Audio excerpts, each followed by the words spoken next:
ஒரு அசுத்தாவி பிடித்தவன் பிரேத குழியிலும் சங்கிலினால் கட்டப்பட்டு யாருனாலும் அவனை அடக்க முடியாத, வீட்டிலே தங்க முடியாத நிலைமையிலே அநேக அலையக்கூடியவனாய் இருந்தான்.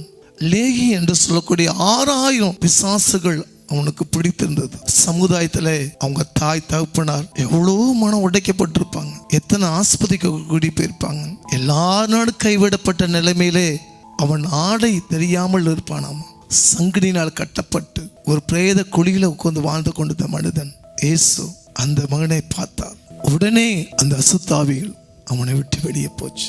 எந்த குடும்பத்துல எந்த தேசத்துல அவன் வெக்கப்பட்டு போனானோ அந்த மகனை அங்கேயே போய் தேவன் செய்த நன்மையை போய் சுவிசேஷமாய் அறிவிக்கும்படியாக அந்த பிசாசு பிடித்தவன் உலகத்தினால் தள்ளப்பட்ட மனுஷனுடைய வாழ்க்கை கர்த்தர் மாற்றிருக்கிறார்னா உங்க வாழ்க்கையை ஆண்ட மாற்ற மாட்டாரா?